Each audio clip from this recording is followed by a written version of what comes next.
welcome to Tita Laughs, our very first episode. My name is Marie. I'm Stacie. And here we are. Here we are. From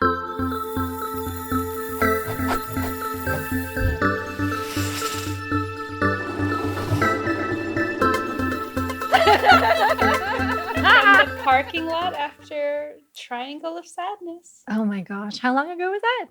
That was just a few when months did it ago. come out? I feel like, was it That before was December? Definitely before December. It was like late fall, early winter. How did we come up with this wonderful idea called Tita Laughs, the podcast? Yeah, Marie and I are friends. We had just gone to see Dolly in Triangle of Sadness. And I had been thinking, I was watching some of these podcasts and some of the people I were watching were so funny. And I was like, I would love to just talk with my friends. And so we, in the parking lot, I think we were chismesing like we always do. As we always do, we can never leave. And right before we left, I was like, I had this idea. It was you, me, and Alpha. And I was like, to start this podcast. And both of you were like, ah! And then I had to stop you because like, oh my gosh, no way. I had the same exact idea when I was driving on the 405 to get to Triangle of Sadness. Oh. I was like, you read my mind. The 405. The 405. We are originally from the Bay Area. You had to call me out like that.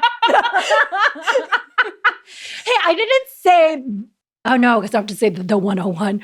But I didn't say 580. Like, I still say 580. Well, they don't Highway have a 4. Here, yeah, exactly. So when I say my Bay Area highways and freeways, I don't insert the. But when I'm in Los Angeles, I do say that. I know it's odd, but yeah. Just had to Big ups to Bay Area because we are originally from there. Bay to LA. East Bay and San Jose. Yay, Pittsburgh. Anywho, yes, Tita Laughs. And that's how we came about with this idea. But we have to give a little rewind of how you and I met. Yeah. So, oh my gosh, this is such a funny story. I was like thinking about this the other day of how like we live in this technological age of how we actually met. Because so we met through Christine, right? So Christine was casting her project. Yes. And so I didn't even know Christine. I was referred to Christine by someone from Carondelet back in the Bay Area who was like, oh, here's a Filipina actress. You should connect with Marie. And so I think Christine had posted something of the latest project that she was working on and you tagged me. And so you found me, I think. I don't know if I friended you or if I just like was like, yay, or something on one of the comments or something. And then you friended me. Oh, no, okay. You definitely you liked it for sure. And then you friended me because I was like, oh, who is this sweet girl who just friended me? She's so pretty. I do that to so many people. Like I randomly friend them and then I'll reach out to them like years later, like, hey, I love your stuff. I want to work with you. I've been stalking you. Who's for this the last bitch? 2 years. I don't even know who you are. We're friends. But no, see, that's why I wanted to make that connection because I was like, I looked at your profile. I was like, oh, she's a filmmaker. And I don't think we had any mutual friends besides Christine. Yeah. But I was like on this rampage of like. From the Bay. And I was like already thinking hella Bay series in my mind. I was just like, let's see where this goes when I connect with her and let's see what Stacie's vibes are. And immediately you messaged me back. And I was like, oh, she's so nice. It was like almost asking you out on a date because I was like, let's have coffee sometime. We met at T-Pop, right?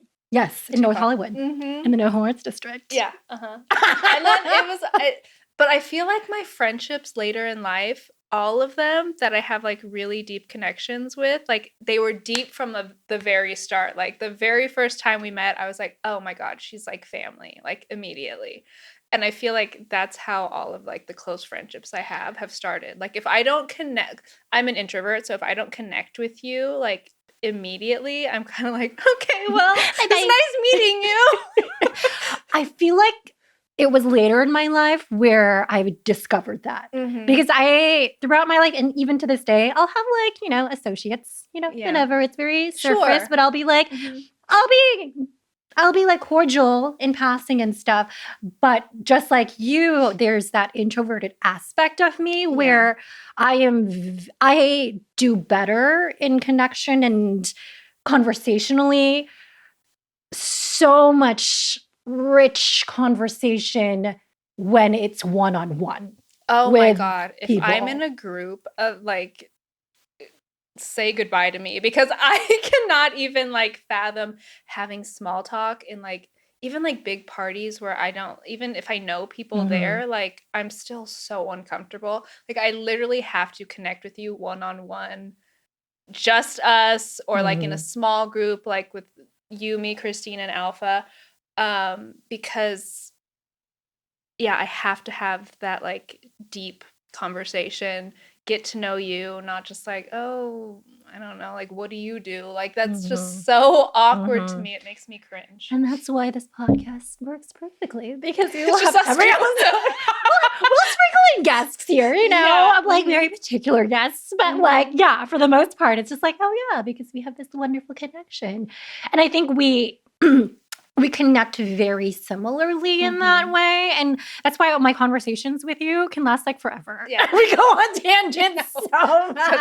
But there is a limit to the I was like, stay on task.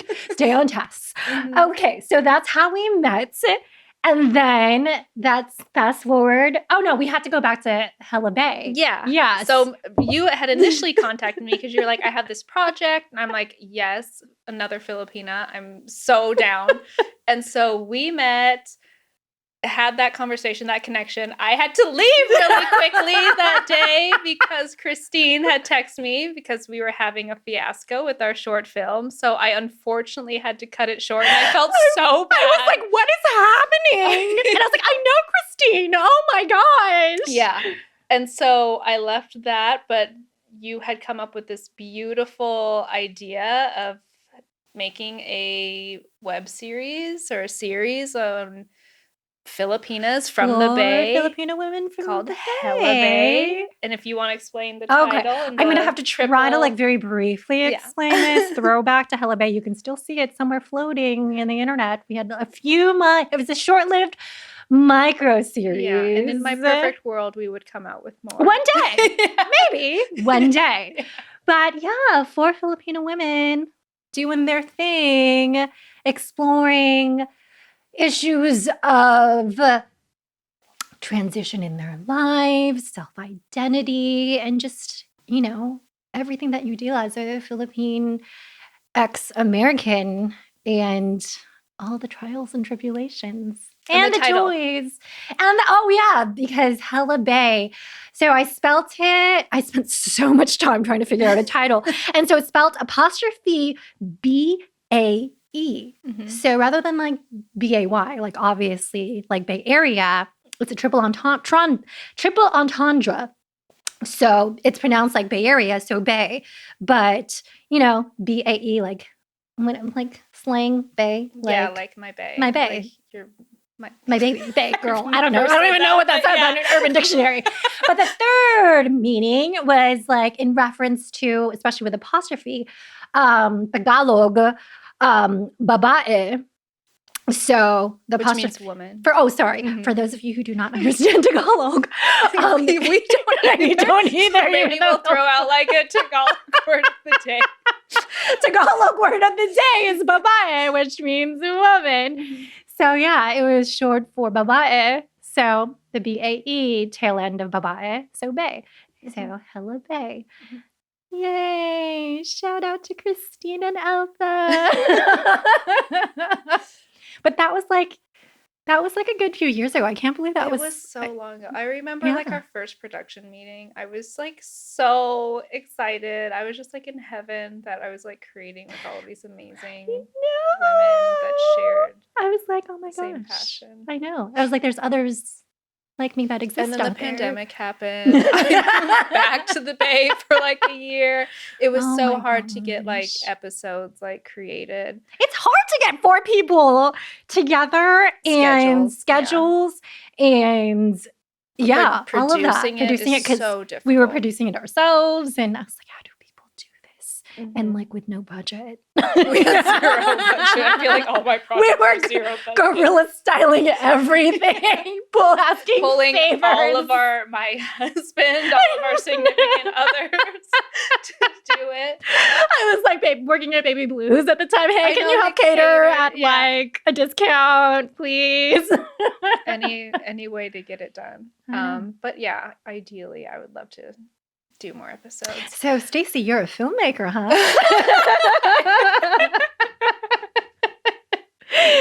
if there are any investors out there, shout out. Yeah. But yeah, we are both in, I don't know, what is it, the entertainment industry? I know, because I wouldn't call myself a filmmaker per se, even though I mean, I still identify as an actor, artist. I have produced shorts early on in my entertainment career. But now I have transitioned in the past few years to academia and teaching, which brings me so much joy. Teaching acting and theater arts. Which you're so amazing at. You haven't even seen me. How do you even know? Because I know you. I've seen you when you're directing. I've seen you when you're passionate. You are just like a constant student. Even when we were talking about dating in my kitchen just now, and you were talking about, I was like, how do I best learn the UFC? Yeah, exactly. You're just a constant student. So I think it's important for a teacher to have that, like, you're constantly learning because That's you're, true. Teaching your students. I definitely am still a student because I'm getting my MFA, my second master's. I just can't get enough. Yeah. And you're so passionate about theater and acting, like you love it so much. And I know you've like expressed like wanting to open your own studio. I know, I do. So I feel like you're on the path to that. I just want to do it all and like just build these like connections and networks. And you're like, when you're making your gazillionth film, you're like, oh, Marie, like, I need this type of actor. Who do you know and trust? Tell me who I can cast. And I'm like, well, let me tell you. Here you go. Oh, you need a dialect coach, or you need some sort of coaching? I'll be there on set. Oh, yeah, you. I would definitely need that. I'm terrible at accents. I don't even know most accents. I know someone who can help you. But I'm good with movements. I can tell you that. Yeah. See, you are good at something with your teaching that you can acknowledge. I can. There's some stuff. There's a lot.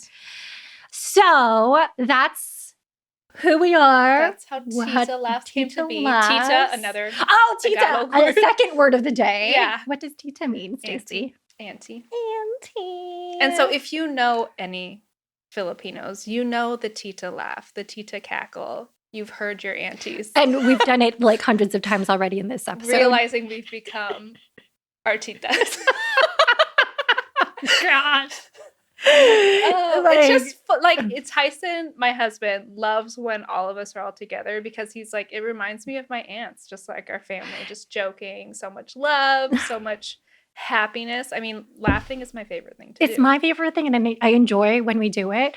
But my fear is, like, do we sound as annoying and obnoxious? I feel like I sound worse. No, because like I feel like it was like deafening and almost like shut up already. It's but like a cackle. It's a cackle. But like when I look at it now and I like think back on it, I was like, oh, they were just having like the time of their lives. Yeah. It was just they were just laughing with your whole body.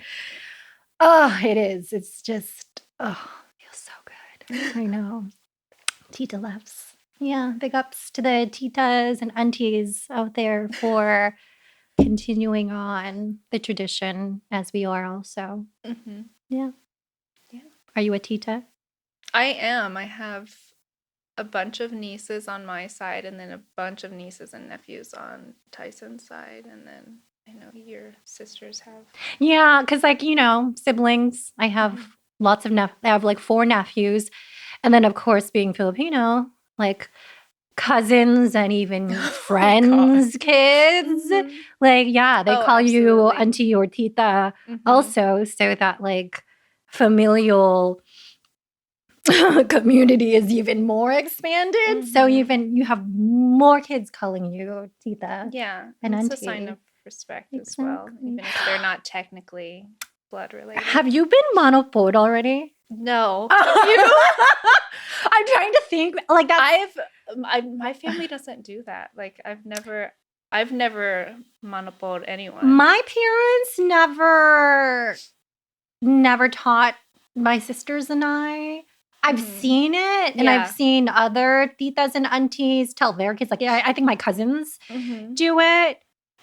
I've done it like a few times when I was younger. I don't know why. I don't know if my just parents were like, "Oh, your cousins are doing it, do it too," or something like that. But like recently, because I was seeing this Filipino guy, and he asked, and he was like, "Oh, should we monopole like the Filipino priest?" And I was like, "Oh, wow, yeah, let's do it." So like even as an adult, I've continued the monopole thing as like in my late 30s, which is like weird. I'm like, oh, I'm still Is monopoling. Is there a cutoff? I don't know. Or is it just like an elder? Is it? Is there like a respect thing? Because respect is so huge. It is so in the huge. Filipino culture. Is there a cutoff? That's what I need to figure out. I don't think there is. Because if you're especially doing it to like someone who's like 90, right? I still imagine like my parents still doing it. So yeah, I'd like to still continue to do it. Yeah, we've never done it. Like I don't know if Tyson's family does it either. I feel like he said his older brother went to Sikihor, which is where my husband's family's from, to like meet his family over there.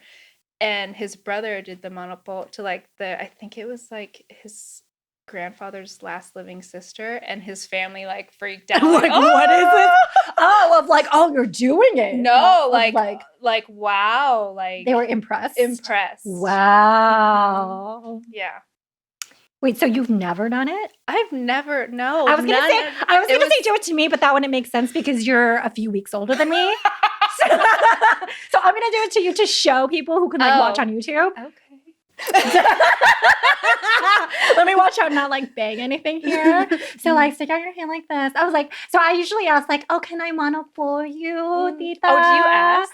Yeah, because I don't want to just like grab. You know, some people do. I'm just like, oh, like usually you'll see like a parent be like, oh, hoy, monopole, blah, blah, blah. Monopole your tita. And you just see them like... But because I'm an adult and I'm like, you know, boundaries, respect, you never know. Yeah. So like, oh, Tita, can I monopole? Oh, okay, and I'll be like, yeah. Very simple. Yeah, it's very simple. No, we have never done that. Oh, I didn't even say monopole. Oh, sorry. Oh, you have to say. Oh, you have to say. Yeah, and like it's almost kind of in that same tone. Monopole. I love it. No, we've never. We had to greet all of our aunties or titas and titos. The greeting. How would you greet? Just them, like kissing them. On the cheek. Mm-hmm. That's what we would do. That was more. And you had practice. To. Did you say? Yeah. Did you kiss on the cheek? Yeah. Like I think my parents didn't really talk about it, or they'd be like, "How come you don't do that?" When like reunions or Christmases, they would see my guy cousins, especially. I was like, they're such like gentlemen and like going up to all the titas and aunties.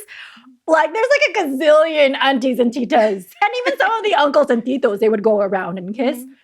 Make their rounds around like dozens around the room. And even worse when you're trying to say goodbye. No, that's you. And so I think my parents saw forever. that and they were like, how come you don't do that? And I was like, because you never told me about it. Really? Yeah. No, my dad was very much like you had to, but he even did that with my mom's side. Obviously, I'm not, I'm also white. And so he would make me do that with my mom's side as well. And my mom's sister did not like it because she didn't like that we were being like, no, we don't want it. Like or forced. Whatever. They don't want to do it. But I mean, for him, like, it's like, you have to respect your elders. Like, it's so big. Isn't that so interesting with this like Filipino culture versus American culture? It's like such a clash because especially even this generation of like boundaries and not forcing your children of like safe space. Oh, I don't like to be touched. Or like if they don't feel safe, don't make them. Because like my mom had brought that up to my dad and that kind of like changed, I think, his perception of it. But what I find so interesting is like what our Filipino parents decided to bring back from their culture to teach us. as opposed to like my dad didn't teach me Tagalog, which I feel is even more important to keeping our culture alive, right? But he didn't want to teach me because, you know, our parents have so many different reasons. He felt like I would have an accent, which hindered him a lot. He came here when he was like 20 or 21. He was the last of his siblings to come. I think he came at the cutoff because if he didn't come when he did, he would have been too old. What year was that again? Do you know? I think he came in the 1970s. 70s. Okay, so he's the 70s wave. Yeah. Okay. And so, but it's just interesting to me, like what we decide, what we want to Americanize ourselves with, and then what we want to, you know, keep alive in our families. So many different things and reasons. I mean, it was the same thing for my family with language. Sure. I'm the youngest, and it was like lost by the time it came to me. Yeah. But my oldest sister, she was 4 years old in preschool, and she was bilingual, speaking our dialect, Ilocano, and English. So she would often just like, you know, speak in Ilocano for fun and in English while she was at school. And during a parent-teacher conference, the teacher just mistakenly, bitch, she told my parents, stop speaking to her in your language because she's confused. I was like, oh my gosh. Yeah, exactly. And so my parents just trying to be like, you know, good immigrants and good Americans trying to assimilate. Yeah, exactly. They're like, okay, we'll do whatever it takes because we want her to be like, successful. Yeah, exactly. Yeah. And then with the Philippines, I mean, there's thousands of different dialects. Like, so it's not even like we can speak like Filipino because there's just so many. I mean, I know Tagalog is the national language, but it's still, there's so many different, hundreds, maybe thousands of dialects, depending on what region. Because even within Luzon, there's stuff, and then you go down to like Visayas, and then like Mindanao. Like it's, oh my gosh, it's like almost a completely different country in each of these regions. And even the mouth placement of these dialects sounds so different. I think Francis, who was doing my tattoo, because he married someone from the Philippines, and she speaks Ilocano, and he speaks fluent Tagalog. He was born here, and he speaks it fluently. He can speak like maybe even like quadruple, like all these languages and dialects. And he was all like, Ilocano is like the German of the Philippines. Really? It's so guttural. Oh, and so like even saying the word beautiful, I know how to do this in a few dialects. Like beautiful in Tagalog is maganda. Yes, isn't that so pretty? I know. And then in Ilocano, it's nagpintas. Oh. What, do you hear how it's so like nagpintas? Nug or nung? Nug. Nagpintas. It's very like nagpintas. It's very like choppy and also a little bit sing-songy. Is it like Mandarin and Cantonese? Where like Cantonese, like Mandarin sounds more like flowy. Maybe. Cantonese. I think so. Because even in Pangasinan, where my mom's dad, I think, is from Pangasinan, it's bali-bali. Bali-bali? Bali-bali. Bali-bali. But then it's very sing-songy. It like goes up on the second bali. Like it's the same bali, but you're saying it twice. Bali-bali? Yeah. Like, It's bali-bali. Like it's probably even goes into the head voice when you're singing it. I'm sorry to all the Pangasinan people if I'm like saying that incorrectly. I'm only like a quarter. Tyson was telling me, I don't know if this is true, but his grandparents, so his grandfather was like part of the Manong generation who came here in like the early 1900s, but he spoke Visayan, I believe, or Cebuano, I'm not sure which one. But when he came over, like all of the other Filipinos spoke Tagalog for the most part, and they thought that he was like snobby because he didn't really like understand what they were saying. When in reality, he just didn't speak their language, even though they're from the same country. Gosh, that's amazing. What I believe Tyson said. Yeah. Wow. Does Tyson know any Any like words and stuff? Words? Yeah. Or phrases? He knows, some words. Because even Visayan. But like, Tyson's dad, who is in his 80s, does not speak Visayan because he was born here. Oh, that's And so right. I think his oldest sister, Auntie Dadai, she understands it, but even she doesn't speak it because I think she worked in the fields with her parents, is what Tyson had said. So she kind of understands it, but none of his other aunties or uncles, who are all in their 80s, don't even understand it. That's so sad. Yeah. How is that possible? Well, it's like, it's a different time. I mean, like when it's so hard to like be seen as an American because you're not white, blonde hair, blue-eyed, like you do you want your children to have like a better life than you have, which is so sad. Like I can't, even though I'm like upset that like my dad didn't teach me, like I understand because I didn't have to go through what he went through.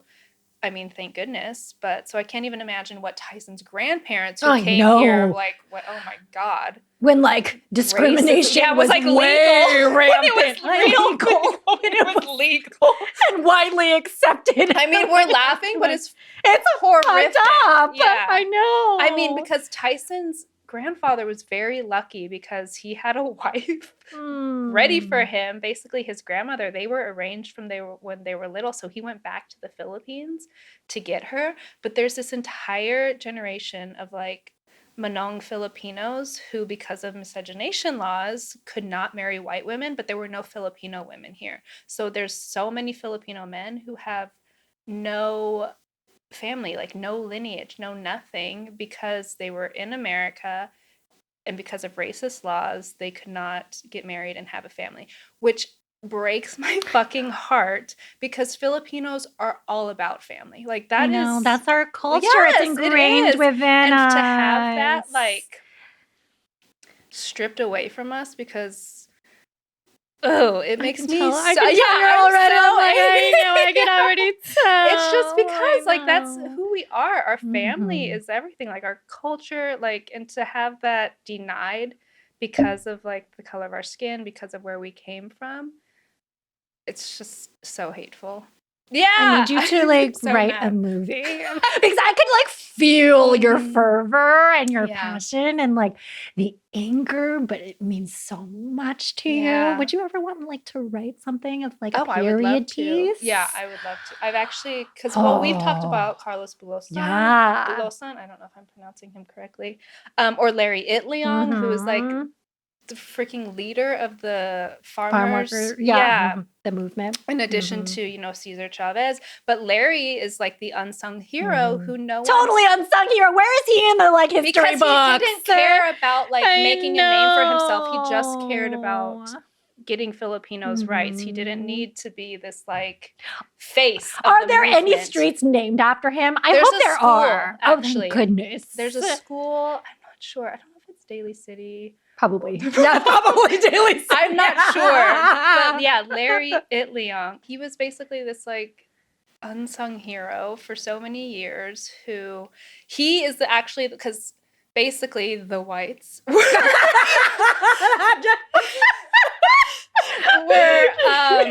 whenever like the Mexican workers would strike, then they'd hire the Filipinos. When the Filipinos would strike, they'd hire the Mexicans, and they would just put them against each other. And it wasn't until Larry Itliong went to Cesar Chavez and was like, yo, what are we doing? Like, if we don't join forces, they're just going to keep doing this.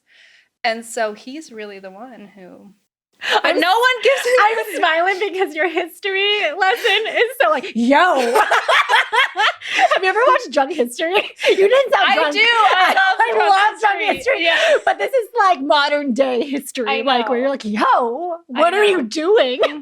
Well, it's just like, but that's Filipinos. Like we don't, even like with our own families, like we don't talk, like our parents don't talk about what they went through, what like they've accomplished. Like it's so all about being like humble and not like bragging. Like I have to dig my parents to tell me stories. Yeah. They'll tell me certain stories where they're just like, oh yeah, like it's usually not random things will come random, out. but they won't share those type of stories where the struggle. Yeah. They'll share things that like make you feel guilty. Do you know what I mean? I'm like, I only came to America with $20 in my pocket and entered that naval ship. No, my dad didn't say it like that. I've heard, what they went through, like coming from another country. I was so scared to move to Los Angeles. From the Bay Area. 6 hours away. 4.5 if you're driving really fast. But yeah, I just can't imagine. Across an ocean. And Tyson's grandmother came on a ship. I know. For like 30 days. To move to a place where he would be discriminated for most of his life. Exactly. Isn't that insane? I know. Yeah. It puts things into perspective, doesn't it? Yeah. It's like, what are we even afraid of?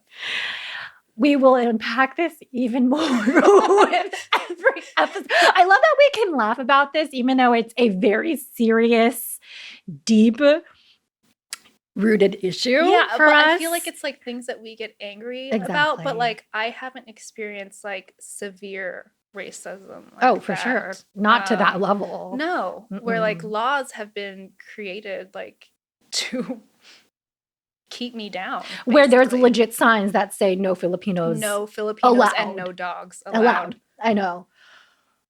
When I see those pictures, I'm like, whoa. I know. And where was it, like in Stockton, or because the Watsonville riots happened because miscegenation laws, and all these white men got upset because Filipinos can dance. So all the Filipino men could dance, and all the white women wanted to dance with them. And so the white men were getting pissed off, and they basically rioted and killed one Filipino man and then injured probably. Oh, what year was that?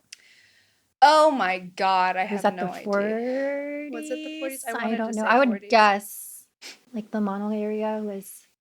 I didn't know that. You said it was Tyson's? Tyson's Tata. So in Tagalog, we call grandpa and grandmother Lolo and Lola. But Tyson, in his family, they call their grandparents Nanay and Tatay. Tata is what he calls his grandfather. But Nanay is mother in Tagalog, and I think Tatay is father in Tagalog. But in his family, they call that for the grandparents. And his grandfather is Tata. A mono. Who was a mono. So I think he came here in like 1912, 1930, like around early 1910s. Those monos were so handsome. When you see pictures of them, because they would dress, even though they were working super, super hard and like went through all that discrimination, when they would dress up for those dance halls and stuff. Oh my gosh, where are these Filipino nowadays that would do that? I was like, man, girl, I am like lucky if I don't get out of the house, like go like change my sweat. Like, other than like people dressed up every day. I back know. Then. I'm so lazy when it comes to But when you dress up, you go all out. You do. I think I used to more so, but now I just want to be comfortable. I'm like, just want to be comfy and home, but feel nice and still. feel nice. Yeah. Oh, we will have so much more to talk about with every episode, and that was just a little taste of it. Our first episode. Yay! Until next time.